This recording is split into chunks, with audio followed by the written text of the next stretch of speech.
بسم اللہ الرحمن الرحیم۔ السلام علیک یا ابا عبداللہ الحسین۔ امام جعفر صادق علیہ السلام زیارت اربعین میں امام حسین علیہ السلام کے قیام کا ایک فلسفہ اور ایک مقصد کو بیان کرتے ہوئے ارشاد فرما رہے ہیں، وَبَذَلَ مُحْجَتَهُ فِيكَ لِيَسْتَنْقِذَ عِبَادَكَ مِنَ الْجِحَالَةِ۔ امام حسین علیہ السلام نے اے پروردگار تیری بارگاہ میں اپنا خون پیش کیا تاکہ تیرے بندوں کو جہالت سے اور گمراہیوں سے نجات دیں۔ یہ جہالت کون سی جہالت ہے کہ جس کو دور کرنے کے لیے امام حسین علیہ السلام نے اتنی بڑی قربانی، اتنی عظیم قربانی پیش کی پروردگار عالم کی بارگاہ میں۔ جہالت اگر دیکھا جائے تو اسلام سے پہلے اور دور اسلام میں دو طرح کی جہالتیں تھیں کہ جس کے سلسلے میں پیغمبر اکرم نے ارشاد فرمایا کہ بعثت بین جہالتین، میں دو جہالتوں کے درمیان مبعوث ہوا ہوں، میں دو جہالتوں کے درمیان بھیجا گیا ہوں۔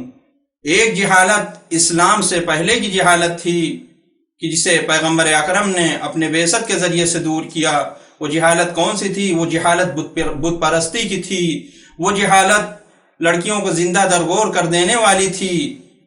پیغمبر اکرم نے آ کر اس جہالت پر خط بطلان کھینچ دیا اور دور کیا، اور دوسری ایک جہالت باقی رہ گئی تھی جو اسلام کے بعد کی جہالت تھی کہ جس کو دور کرنے کے لیے امام حسین علیہ السلام کربلا میں آئے ہیں، کہ جس کے سلسلے میں پیغمبر اکرم ارشاد فرما کر گئے ہیں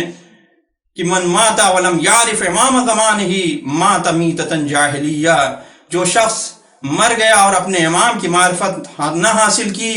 تو یاد رکھو اس کی موت جاہلیت کی موت ہے، وہ اسلام پر نہیں مرا ہے۔ لہذا امام وقت کی معرفت بہت زیادہ ضروری تھی، ضروری امر تھا کہ انسان امام وقت سے جاہل نہ رہ جائے، اس کی معرفت حاصل کرے۔ اسی معرفت اور ولایت کو پہنچانے کے لیے امام علی مقام کربلا میں آئے ہیں اور اپنا خون جگر پیش کیا ہے۔ اور شاید یہی وجہ تھی کہ روز عاشورہ امام حسین علیہ السلام بار بار لشکر یزیدی میں کے سامنے جا کر اپنے آپ کو پہچانوا رہے ہیں، اپنے مقام کو پہچانوا رہے ہیں، اپنے نسب کو پہچانوا رہے ہیں، اور شمر کو بھی آخر وقت میں پہچانوایا اور کہا کیا تو مجھے نہیں جانتا ہے؟ اگر تو مجھے قتل نہ کرے تو یاد رکھ میں اس کا اجر تجھے اپنے جد سے دلاؤں گا۔ تو شمر نے یہی کہا کہ دنیاوی انعام مجھے جنت سے زیادہ بہتر لگتے ہیں۔ اور اسی ولایت کو پہنچانے کے لیے کہ جو جہالت کا مرکز شام تھا،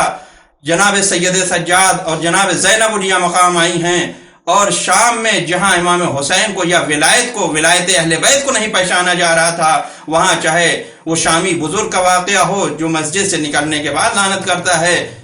کہ اللہ کا شکر ہے، اللہ کا حمد ہے کہ جس نے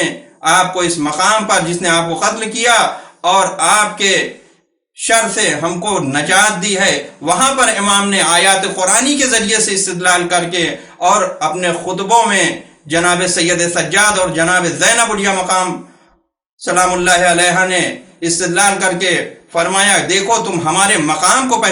پہچان لو۔ جناب سید سجاد کا وہ معروف جملہ کہ میں مکہ کا بیٹا ہوں، میں زمزم کا بیٹا ہوں، میں اس کا بیٹا ہوں کہ جس نے دو قبلوں کی طرف نماز ادا کی ہے، یہ اپنے مقام ولایت کو پہچانوایا اور ایسا پہچانوایا کہ شام کی جہالت کو اس طرح سے دور کیا کہ وہ شام جہاں سے کل جناب ابو ذر غفاری کو نکالا گیا تھا، اسی شام کو مرکز علوم آل محمد قرار دیا کہ آج تشناگان علوم آل محمد آ کر اسی شام سے معرف اہل بیت کو سیکھتے ہیں اور دنیا میں پہنچا رہے ہیں۔ وآخر دعوانا ان الحمد للہ رب العالمین۔